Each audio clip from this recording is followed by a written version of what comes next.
Boa noite. Hoje nós vamos falar a respeito do poder de Hitler, ou seja, como é que um simples cabo do exército alemão se torna um homem tão poderoso quanto ele. Em 1962, lendo a revista Seleções do Reader's List, eu me deparei com uma frase assim: atribui a culpa da Segunda Guerra Mundial ao povo alemão. Nada mais falso. O culpado da Segunda Guerra Mundial não é o povo alemão. O culpado da Segunda Guerra Mundial é um alemãozinho chamado Hans Fritz, que compareceu 13 milhões e 200 mil vezes às urnas para eleger Hitler. É lógico que é uma ironia, porque Hans e Fritz são nomes comuns na Alemanha. Então o texto, obviamente, diz que foi o povo alemão que elegeu Hitler e que o levou ao poder. Mas será que isso é verdade? Vamos lembrar que o Hitler ele tentou ser presidente da República concorrendo com Hindenburg em 1932 e tanto no primeiro quanto no segundo turno ele perdeu, certo? E ele conseguiu depois, por pressões executadas pelas SA, que era um grupo de pessoas oriundas da classe média que praticava atos terroristas perseguindo os inimigos do nazismo, e somente depois dessa pressão das SA é que o Hindenburg acabou indicando o Adolf Hitler para chanceler. Muito bem, Hitler como chanceler deu mais força ainda para essas tropas da SA ficarem executando atitudes de terror contra os inimigos do nazismo, até Hitler ter então a força suficiente para depois que ele foi indicado chanceler pelo Hindenburg, ele acabar então ficando com muito mais força do que o próprio Hindenburg, porque o Hitler ele tinha um carisma muito grande. Ele era uma pessoa que aparentava ser um homem do povo, um cara que falava bem, tinha carisma, as crianças gostavam dele. Ele era uma pessoa, assim, vamos dizer assim, uma pessoa que era de fácil diálogo, certo?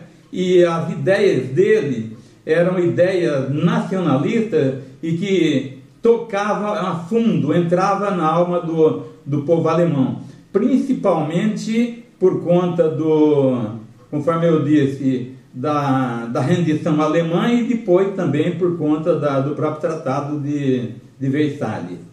Muito bem, quando o Hindenburg morreu, Hitler ele vai ficar então com mais força ainda, a ponto inclusive de se propor uma fusão do cargo de chanceler com o cargo de presidente da República, certo? E a força dele já era tão grande que isso acabou sendo referendado pelo parlamento. Isso no dia 2 de agosto de 1934. No dia 19 de agosto então, do mesmo ano, de 1934,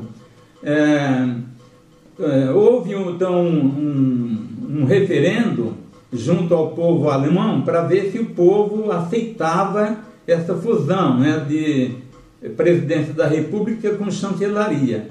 E a proposta obteve 89,9% dos votos. Ou seja, quase 90% dos eleitores alemães acabou dando a força ao Adolf Hitler.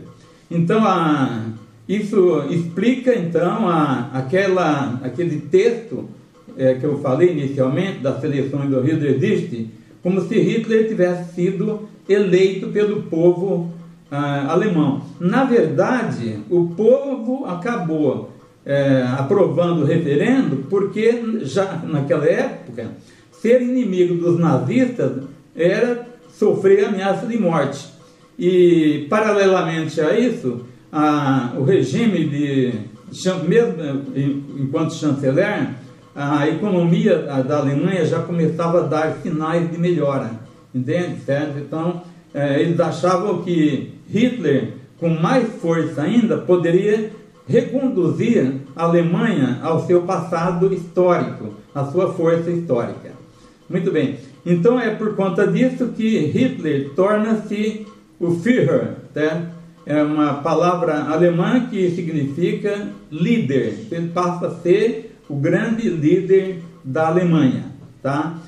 Com todo esse poder, ele passa a ter, então, a oportunidade de afastar as SAs que ameaçavam o poder do Hitler. Porque, conforme eu disse, as SAs elas atuavam mais ou menos de forma independente. Eles tinham uma preocupação em ocupar o governo, mas não sob a liderança de Hitler, mas sobre uma força própria das SA. Certo? Então, quando Hitler se torna Führer, ele então resolve dar a força a Schutzstaffel, né, que era uma divisão mais próxima, um grupo de assalto, de combate mais próximo do que as SA, que eram praticamente independentes.